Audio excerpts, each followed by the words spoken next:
കാപ്പ ചുമത്തി അകത്ത് കിടന്നിരുന്നയാൾ പുറത്തിറങ്ങിയപ്പോ മാലയിട്ട് സ്വീകരിക്കുന്ന രാഷ്ട്രീയ കേരളത്തെ നമ്മൾ കണ്ടു. കുറ്റം പറയുന്നില്ല.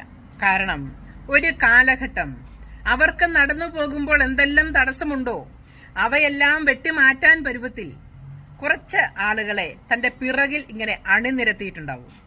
അതിലേക്ക് ഒരാളെ കൂട്ടിച്ചേർത്തു എന്ന് മാത്രം. എന്നാൽ എനിക്ക് പറയാനുള്ളത്, കാലഘട്ടം കഴിഞ്ഞുപോയി. ഇനിയും പിറകിൽ അണിനിരത്തുന്നവരുടെ എണ്ണം ക്രിമിനലുകൾ എന്നുള്ളത് വെട്ടിമാറ്റി തങ്ങളുടെ രാഷ്ട്രീയത്തിന് ചേരുന്നവരായില്ല എങ്കിൽ നിങ്ങളുടെ രാഷ്ട്രീയത്തിൽ മുന്നോട്ട് പോകാനല്ല, കിതച്ച് അവിടെ നിൽക്കുക തന്നെ ചെയ്യും. എനിക്ക് പറയാനുള്ളത് ചെറുപ്പക്കാരോടാണ്. നമ്മുടെ നാടിനെ അറിയാൻ, നമ്മുടെ നാടിന്റെ സ്പന്ദനം അറിയാൻ, ജനങ്ങളുടെ മനസ്സറിയാൻ നിങ്ങൾക്ക് കഴിയും. നമ്മുടെ നാടിനെ അറിഞ്ഞ് നാടിന് ഉതകുന്ന രീതിയിലുള്ള രാഷ്ട്രീയം വളർത്താൻ നിങ്ങൾ മുന്നോട്ട് വന്നാൽ നമ്മുടെ രാഷ്ട്രീയ കേരളം